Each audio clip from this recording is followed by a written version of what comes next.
बघा मॅडम, तुम्हाला ही ओल एकनाथ शिंदे साहेब येत्या म्हणून दिसली आहे, पण ती ओल झाली 10 वर्ष आहेत. नागरिक बोंबला लागल्यात, मारा लागल्यात. आज मुख्यमंत्री येणार आहेत म्हणून रस्ता करायला लागल्यात. कुणी नेते येणार असतील तर लगेच पॅचवर्क होते, स्वच्छता होत्या, सगळ्या गोष्टी या ताबडतोब या केल्या जातात. पण जनतेसाठी काय करता तुम्ही? गुडगा बुडेल इतका खड्डा तिथं झालेला आहे का फक्त तुम्ही नेते वगैरे येणार असाल तेव्हाच तुम्ही फक्त पॅचवर्क करून जाणार, कारण हा पॅचवर्क करण्यासारखा रस्ता नाही आहे. तर आज एकनाथ शिंदे साहेब इकडे येणार आहेत, त्यांची आज इथं उद्या मेळावा आहे. तर तुम्ही एका रात्रीत कसं काय आज रस्ता इथं उभा केला आणि गेले 5-7 वर्ष आम्ही सातत्यानं तुमच्या पाठीमागे लागले, त्यावेळी तुमचा रस्ता का होत नाही आहे? एका पक्षाचा राजकीय कार्यक्रमात असताना एका रात्रीत या ठिकाणी रस्ता कसा काय होत आहे? कोल्हापुरातील रेल्वे गुड्स यार्ड्सपासून लोणार वसाहतीकडे जाणाऱ्या रस्त्याची अवस्था अत्यंत दयनीय झाली आहे.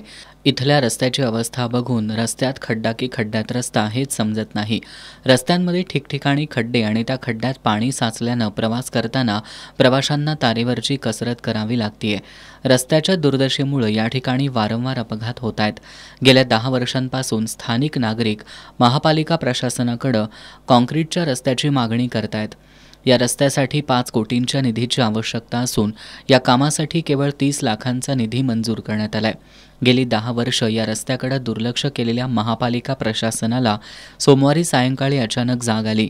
उद्या मुख्यमंत्री आणि उपमुख्यमंत्री कोल्हापूर दौऱ्यावर येणार असल्यानं खडबडून जागे झालेल्या महापालिका प्रशासनानं रस्त्याच्या केवळ काही भागात पॅचवर्कचं काम केलंय. यावरून काल रात्री स्थानिक नागरिक आणि महापालिका अधिकाऱ्यांमध्ये वादावादी झाली. दरम्यान रस्त्याचं पॅचवर्क सुरू असतानाच पाईपलाईनचं काम अर्धवट सोडल्यानं पाण्याची गळती सुरू झाली आहे. त्रस्त झालेल्या नागरिकांनी आणि महिलांनी आज दुपारी दुर्गंधीयुक्त पाण्यात निदर्शनं करत रामकृष्ण हॉलसमोर एकत्र येत पाईपलाईनची गळती काढण्याचं काम सुरू असताना अधिकाऱ्यांना जाब विचारला.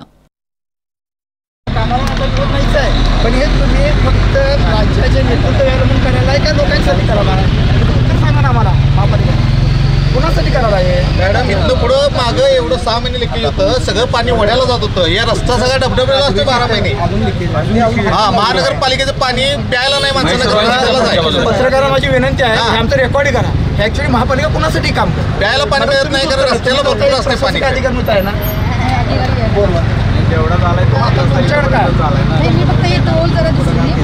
बघा मॅडम, तुम्हाला ही ओल एकनाथ शिंदे साहेब येत्या म्हणून दिसली आहे, पण ती ओल झाली 10 वर्ष आहेत. नागरिक बोंबला लागल्यात, मारा लागल्यात. तिची तुम्हाला अजिबात कदर नाही. त्या लोकांच्या समस्या तुम्ही सोडवणार नाही. उद्या एकनाथ शिंदे साहेब येतील, परवाची मुख्यमंत्री साहेब येतील, नंतर पालकमंत्री साहेब येतील. त्यांच्यासाठी करणार आहे का? टॅक्सेस आमच्या लोकांच्याकडून त्याच्यासाठी टॅक्सेस घालणार तुम्ही महापालिका? इथे एवढे इंडस्ट्रीज मोठ्या, एवढे कारखानदार आहेत, त्यांचे टॅक्स घेतात ते ह्यांच्या कामासाठी घेत आहे काय? ते सांगा ना आम्हाला, लोकांना कळू दे आम्हाला तुमचं काय चाललंय.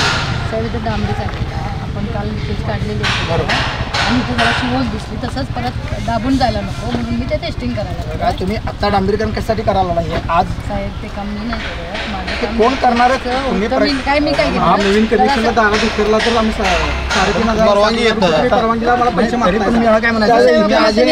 आज रस्त्याचं काम करायला चांगली गोष्ट आहे, पण कशासाठी करा? उद्देश काय तुमचा ह्या भागात काम करायचा? आजच काम करता उद्देश काय? काल रात्रीपासून टेंडर निघाले, रात्री टेंडर झालं. महापालिका प्रशासनाला कोल्हापूरच्या जनतेपेक्षा इथं दौऱ्यावर येणाऱ्या नेते मंडळींची अधिक काळजी वाटत असल्यानं स्थानिकांनी तीव्र शब्दांमध्ये नाराजी व्यक्त केली आहे. आमच्या इथं रस्त्याची सोय नाही, गटारांची सोय नाही, कोण घाण काढा येत नाही. आमची पोरं शाळेला निघाली की बदा पडतात. आमचा मुलगा तर गाडीनं 2दा पोराशी घेऊन पडलाय. इथनं मुक्त सैनिकला शाळेला घालवायला लागते. कशाचीही सोय नाही आम्हाला. रस्त्याला पाण्याची सोय कुठं आहे? या लागल्या मुख्यमंत्र्यांनी राहायचं आणायचं, इथनं आणायचं. हो, आम्हाला खाली जायला वाट नाही. ठार आज मुख्यमंत्री येणार आहेत म्हणून रस्ता करायला लागल्यात. इथनं मागत कुणालाही दिसलेलं नाहीये. इथं रस्ता कसा आहे, काय आहे, पाण्याची सोय नाहीये. एक दिवस आड पाणी. कोल्हापुरात रोज पाणी असते. महानगरपालिकेत रोज सकाळ संध्याकाळ पाणी आहे. खरं आमच्या इकडे लोहार मळ्यात 1 दिवस आड, लोणार वसाहतीत 1 दिवस आड. हा का नियम म्हणतो मी? तुम्ही व्यवस्थित सगळ्या सुविधा द्या की. आज आमच्याकडे डिलिव्हरीची पाईप टाकली आहे, त्यामुळे पूर्ण रस्त्याची दुरवस्था झालेली आहे. 2-3 वेळा आम्ही गाड्यावरून जाता येता पडलेलो आहे. वृद्धांना चालता येत नाही रस्त्यानं व्यवस्थित सरळ. रस्ता नाही त्यामुळे पाहुणं कोण येत नाहीत आमच्या घराला. पाण्याची सोय नाही जरा सुद्धा. एक 2-3 दिवसांना आड येते पाणी, ते पण खडूळ असते. स्वच्छ पाणी जरा सुद्धा येत नाही. मोठं पाणी येत रस्ता व्यवस्थित नाही, गटरीत अजिबात हे नाही. त्यानं पोरं आजारी पडले, डासाचं प्रमाण भरपूर वाढलंय. अजिबात व्यवस्थित नाही. या ठिकाणी रस्ता नाही आहे. या ठिकाणी शाळेत विद्यार्थ्यांना असतील, ज्येष्ठ नागरिकांना असतील, बऱ्याच जणांना या ठिकाणी ये जा करताना फार अडचणी होतात. त्यामुळे आम्हाला या रस्त्यानं जाताना इतका प्रचंड त्रास होतो की आम्ही तावड्यातील मार्गे कोल्हापूरमध्ये जायची वेळ आज या ठिकाणी आम्हाला. कुणी नेते येणं असतील तर लगेच पॅचवर्क होते, स्वच्छता होत्या, सगळ्या गोष्टी या ताबडतोब या केल्या जातात. पण जनतेसाठी काय करता तुम्ही? याचं उत्तर प्रशासनानं आम्हाला द्यावं. तुम्ही जर बघितला तर हा जो रस्ता आता बघतोय आम्ही, गेले 10 वर्ष झालं आम्ही हे सगळं सहन करत आहे. आणि आत्ता तर ह्याची इतकी दुरावस्था झालेली आहे, ह्याचा परिणाम सर्व आमच्या व्यापाऱ्यांवर झालेला आहे. इथं हॉल व्यावसायिक आहेत, त्याचबरोबर काजवे साहेबांचं इथं फर्निचरचं दुकान आहे. अक्षरशः म्हणजे इतकी स्टँडर्ड लोक इथं येतात, पण आम्हाला तिथं लाज वाटते त्यांना इथं बोलवायची. इथंपर्यंत इतकी दुर्गंधी त्या पाण्यामुळं सुटलेली आहे. त्याचबरोबर गुडघा बुडेल इतका खड्डा तिथं झालेला आहे. आणि त्याच्यामुळं आमच्या व्यापाऱ्यांमध्ये इतकी म्हणजे अस्वस्थ आलेली आहे, धड व्यापार व्हायला तयार नाही आहे. त्याचबरोबर कस्टमर येताना आमच्याकडे म्हणते नको रे बाबा, एवढा खड्डा आहे, आम्हाला काय तुमच्याकडे यायचं नाही. हॉल धंद्यावर पण त्याचा इतका परिणाम होत आहे. जवळजवळ गेले 2-3 महिन्यामध्ये 22 ते 23 बुकिंग फक्त रस्त्यामुळे कॅन्सल झालेली आहे. आणि आम्ही फार त्रस्त आहे. प्रशासनाला आमची हात जोडून विनंती आहे की कृपया इथं लक्ष द्या, आमच्याकडे लक्ष द्या. तर आज एकनाथ शिंदे साहेब इकडे येणार आहेत, त्यांची आज इथं उद्या मेळावा आहे. तर तुम्ही एका रात्रीत कसं काय रस्ता इथं उभा केला? आणि गेले 5-7 वर्ष आम्ही सातत्यानं तुमच्या पाठीमागे लागले, त्यावेळी तुमचा रस्ता का होत नाही आहे अशी आमची सगळ्यांची मागणी आहे. कृपया करून आमच्याकडे लक्ष द्या आणि कॉन्क्रीटचा रस्ता करावा, कारण का हे यार्डचा रस्ता आहे, रेल्वे गुड्सचा रस्ता आहे, हेवी ट्रॅफिक त्याच्यावर आहे. त्याच्यामुळे कॉन्क्रीटचा रस्ता होणं फार गरजेचं आहे. हा पॅचवर्कचा रस्ता नाही आहे. आमची एवढीच विनंती आहे प्रशासनाला. इतक्या वेळेला तक्रार केल्या, एवढ्या लोकांनी तुम्हाला विनंती, आता सगळ्यांची एवढी विनंती आहे, आता गळ्यापर्यंत आलेला आहे. एवढी अवस्था बिकट आहे. आणि सगळ्यांचं जर हे होत असेल, इतका त्रास होत असेल, तर हे सामान्य जनतेचा प्रश्न कोणीतरी सोडवायला हवे ना. का फक्त तुम्ही नेते वगैरे येणार असाल तेव्हाच तुम्ही फक्त पॅचवर्क करून जाणार? कारण हा पॅचवर्क करण्यासारखा रस्ता नाही आहे. त्यामुळे एवढीच सरकारला पण आणि प्रशासनाला विनंती आहे की हा जो रस्ता आहे ना, हा पूर्ण व्यवस्थित करा, एवढीच मागणी आहे.